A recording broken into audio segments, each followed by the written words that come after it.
today's video will be explaining how to attempt your answers in your board answer sheet. Video, there is one Hopper's answer sheet. It's for macroeconomics. First, see the answer technique. If MCQ is being asked, you have to mention the option as well as the overall answer. Suppose if E, D, C, D was being given, so D is the answer, and the student has mentioned the overall option. That you have to see.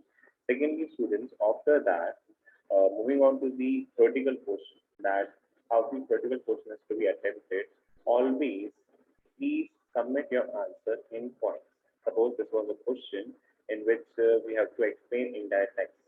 So this is the proper copy. The student has first told the definition of indirect text, and then the student has given the example as well as the recent example which has been placed by student, that is Cbse, is also be given as an answer. So basically, first point which everyone has to see is answer must be in. You are attempting economics paper, you're not attempting a language paper. So you have to answer in points, whether it's a 2-mark question, whether it's a 3-mark question, whether it's a 5-mark question. You have to attempt each and every answer in points. That is first thing you have to follow. After that, let us see the another answer technique and how the diagrammatic question is being given.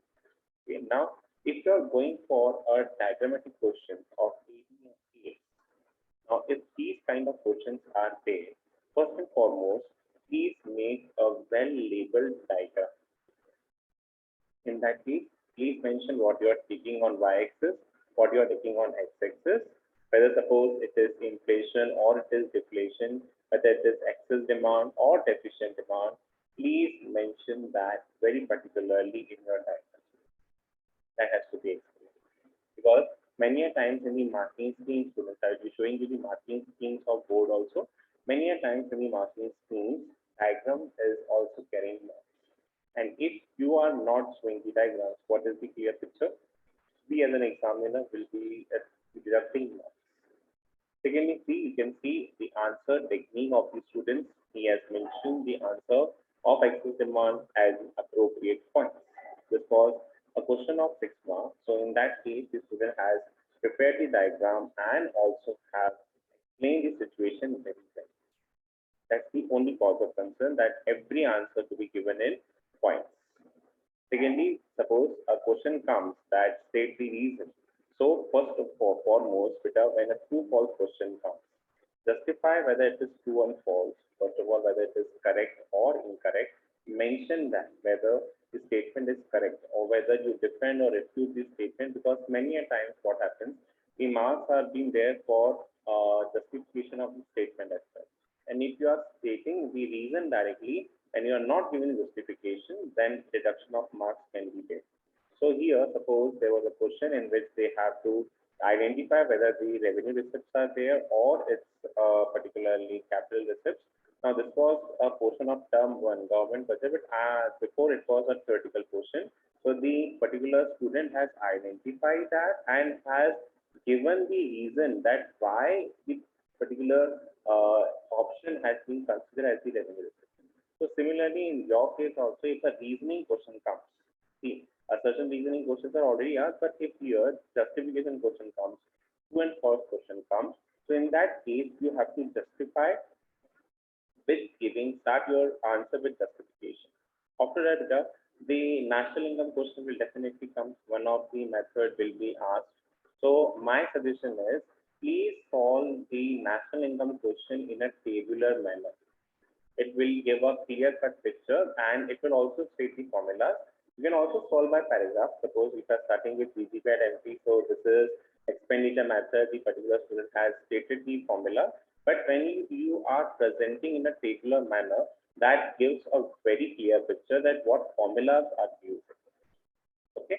Now, whenever you are converting from one aggregate to another aggregate, as suppose the particular person is now calculating GNP, so mention the formulas of that aspect.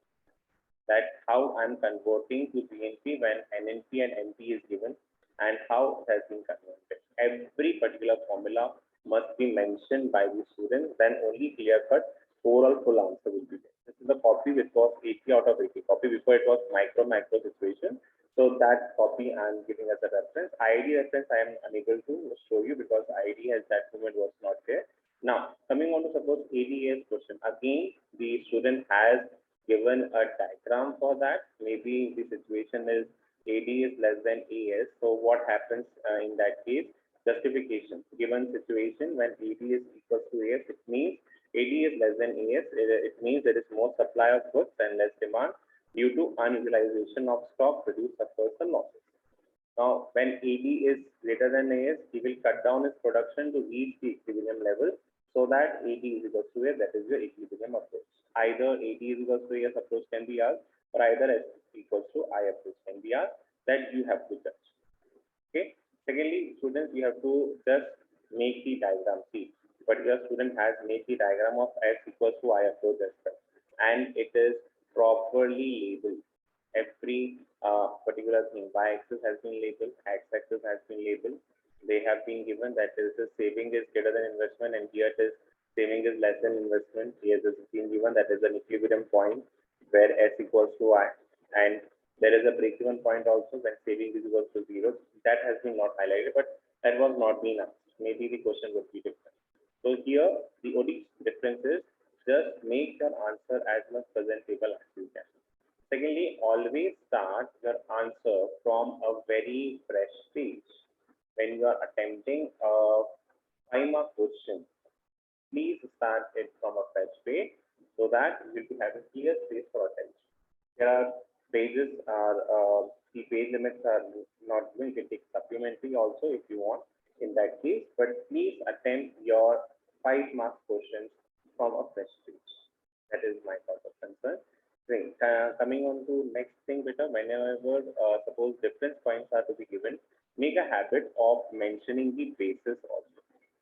Here he has not mentioned, but as the points are being very clearly given and the particular person has underlined it, so in that case he was being awarded the full mark. But please make a habit whenever you are attempting a differential question, differentiation between, suppose this was differentiation between quantitative and qualitative tools. So the particular person has given a difference and with the example. So you can just mention the basis. That is the major difference. Now, moving on to the marking scheme, let's see how the marking schemes were being designed and how after the marking schemes were being.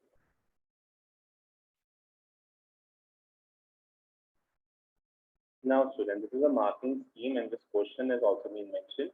And there is a Cbse board marking scheme. Question 16 is using a well-labeled diagram, show how saving curve can be derived from consumption curve. So first and foremost, you have to use a diagram. So you can see 3 plus 3, it's a 6-mark question. So in that case, 3 marks is only for diagrams and 3 points is for the explanation. So prepare your diagrams very well. That is the major type of concern. The steps of derivations are being given. Draw 45-degree line from the origin.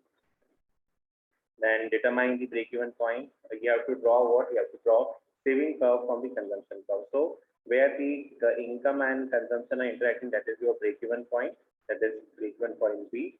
Now where the given consumption curve intersects the 45-degree, draw a perpendicular from that break-even point, which will be intersecting this, and which will be interacting here. This again, this is also a break-even point, which is savings at 0. So here OS is equals to OC, which is rate point of the saving curve, which represents this saving. Now the initial point, what will be the initial point?